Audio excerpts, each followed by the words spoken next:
Half an hour later, she received a call from her husband. "I can't believe you called Scott to ask him not to marry our daughter. Tell me you didn't do this," Ella gasped. "Wow, word gets out fast. Honey, let me explain." But David interjected tensely, "There is nothing to explain. What you did was wrong. Scott told Jeanette, and now she's extremely upset. She'll be staying with her friends for a few days.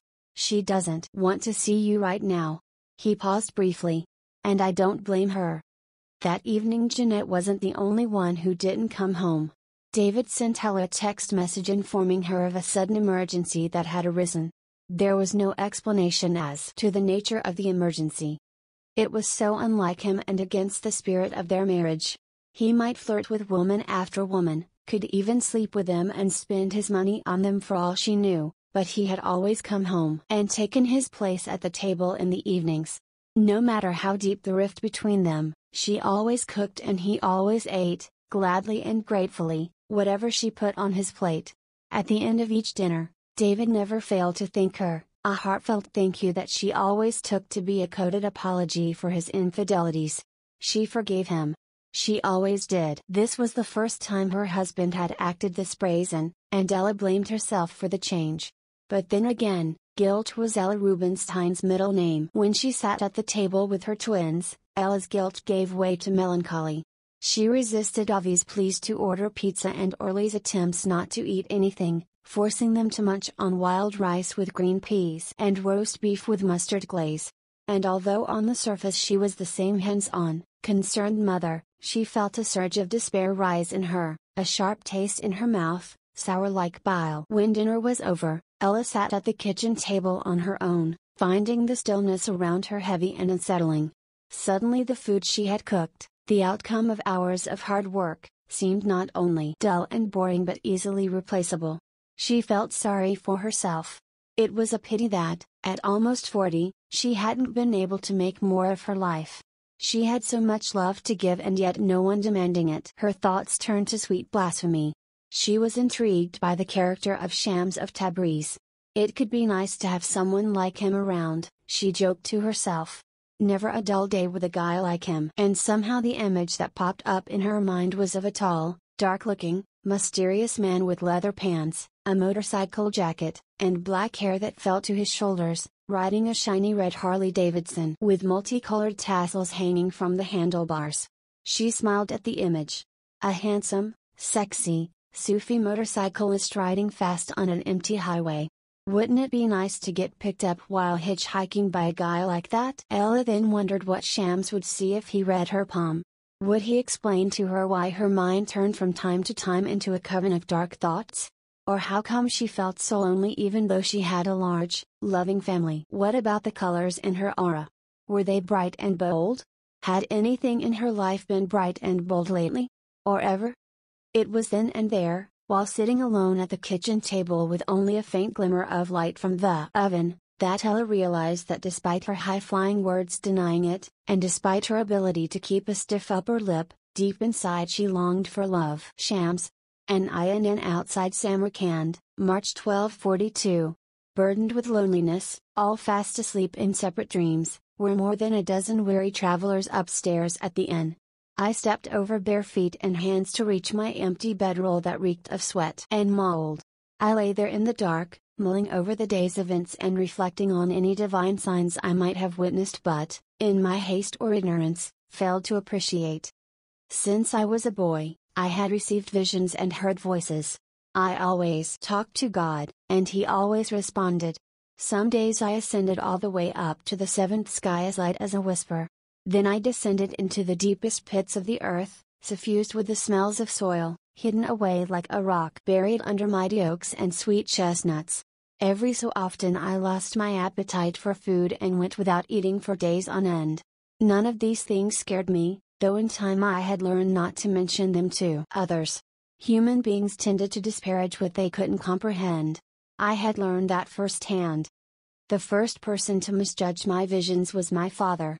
I must have been 10 years old when I started seeing my guardian angel on a daily basis and was naive enough to think that everyone else did as well.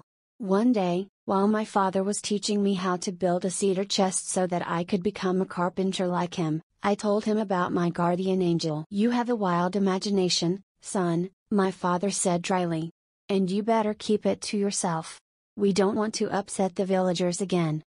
A few days before, the neighbors had complained about me to my parents, accusing me of acting strange and scaring their kids.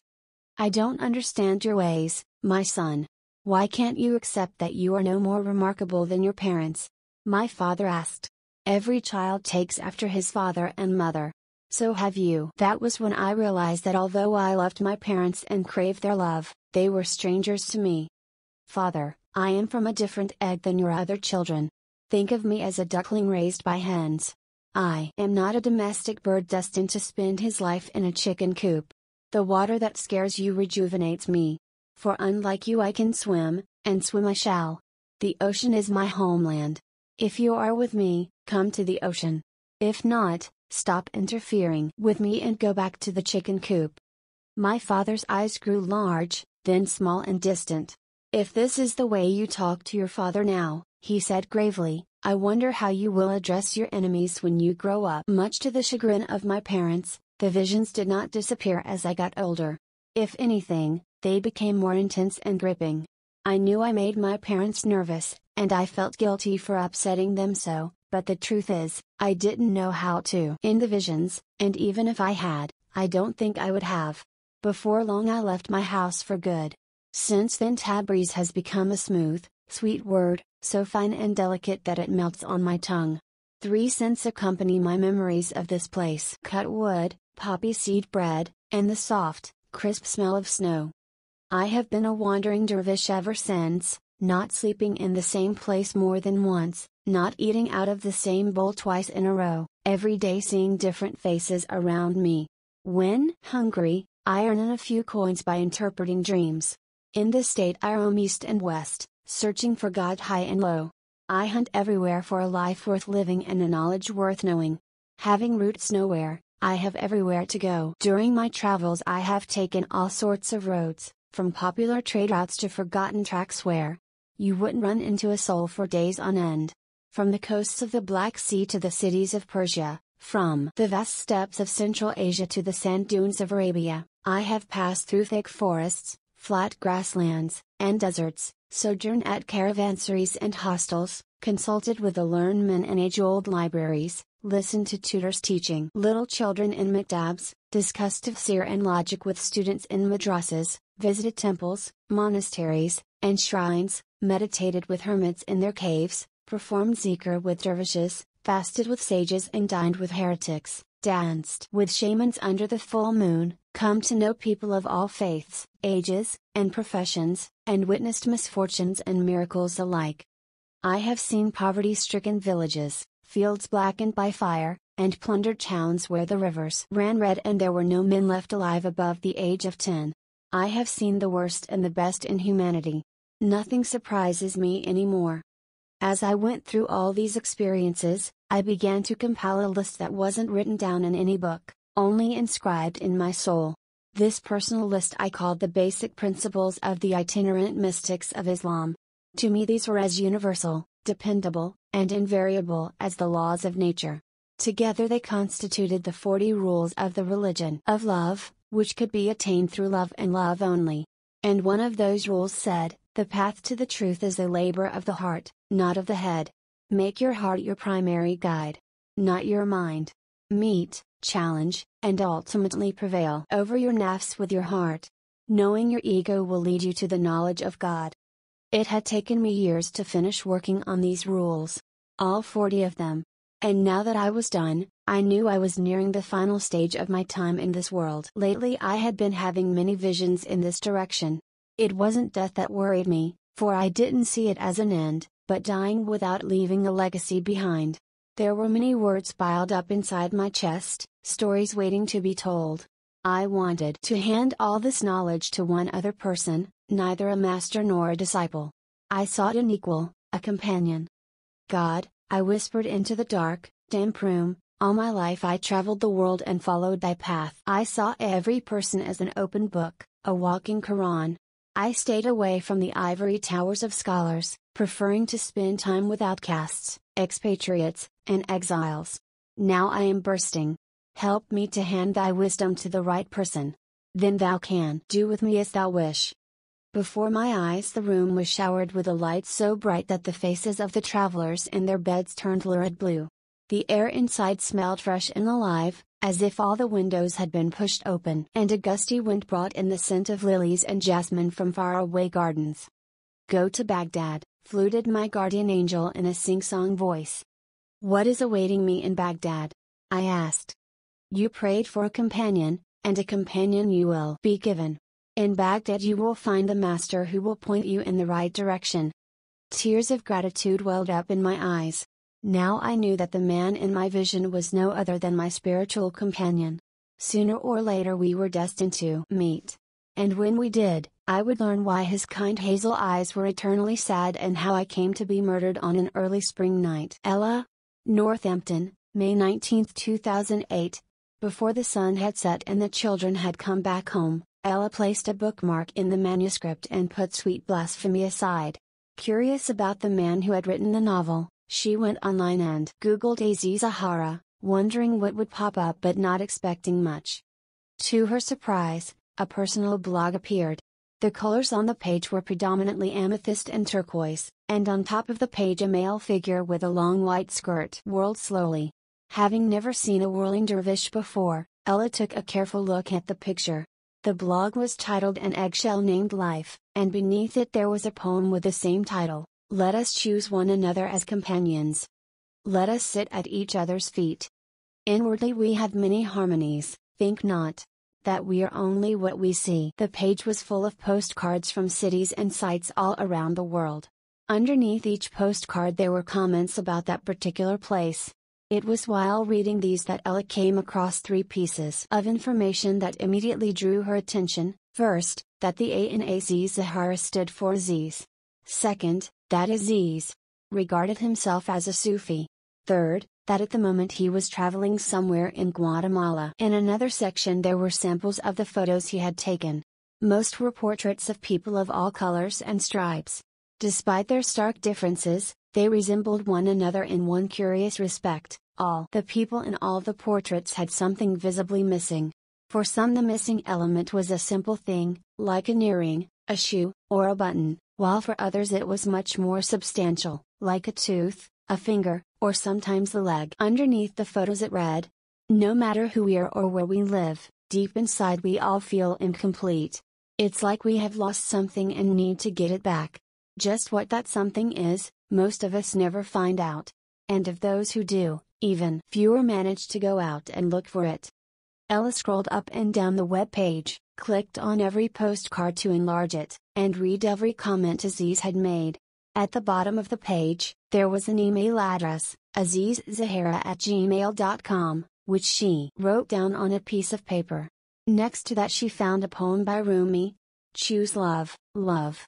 Without the sweet life of love, living is a burden, as you have seen. It was while reading this poem that a most peculiar thought flashed across her mind.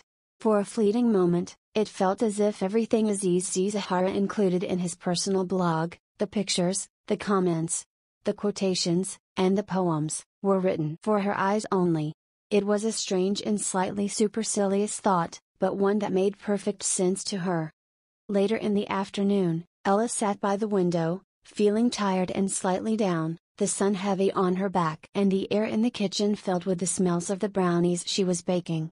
She had sweet blasphemy open in front of her, but her mind was so preoccupied she couldn't concentrate on the manuscript. It occurred to her that perhaps she, too, should write her own set of ground rules. She could name it the 40 Rules of the Deeply Settled, Earthy Housewife. Rule number 1, she murmured. Stop looking for love. Stop running after impossible dreams.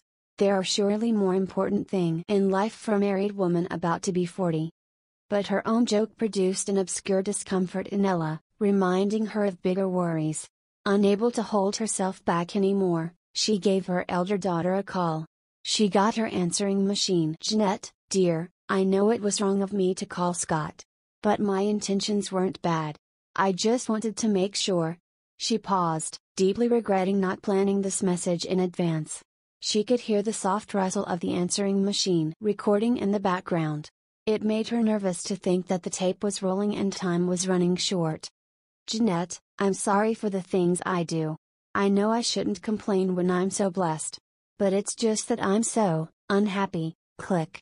The answering machine came to a stop. Ella's heart constricted with the shock of what she'd just said. What had come over her? She hadn't known she was unhappy. Was it possible to be depressed and not know it? Oddly enough, she didn't feel unhappy about confessing her unhappiness. She hadn't been feeling much of anything lately. Her gaze slid to the piece of paper on which she'd written Aziz Zahara's email address. The address looked simple, unpretentious, and somehow inviting. Without giving it much thought, she went to her computer and started composing an email. Dear Aziz Zahara, my name is Ella. I am reading your novel Sweet Blasphemy in my capacity as a reader for the literary agency. I have only just begun, and I am enjoying it immensely. This, however, is my personal opinion and is not reflective of the views of my boss. Whether I like your novel or not, I have barely any influence on the final decision as to whether we will take you on as a client. It seems like you believe that love is the essence of life and that nothing else matters. It's not my intention to get into a fruitless debate with you on this matter. Suffice it to say that I do not completely agree. But this is not why I am writing to you. I am writing because the timing of my reading Sweet Blasphemy couldn't have been more bizarre. Currently I am trying to persuade my elder daughter not to marry so young. The day before, I asked her boyfriend to call off their marriage plans. Now my daughter hates me and refuses to talk to me. I have a feeling you two would get along well, as you seem to have very similar views on love. I am sorry to pour my personal problems out to you. That wasn't my intention. Your personal blog, that is where I found your email address, says you are in Guatemala. Traveling around the world must be quite a thrill. If you happen to come to Boston, perhaps we could meet in person and talk over a cup of coffee. Best wishes, Ella. Her first email to Aziz was not a letter so much as an invitation, a cry for help. But Ella had no way of knowing this as she sat in the silence of her kitchen and composed a note to an unknown writer she didn't expect to meet now or at any time in the future.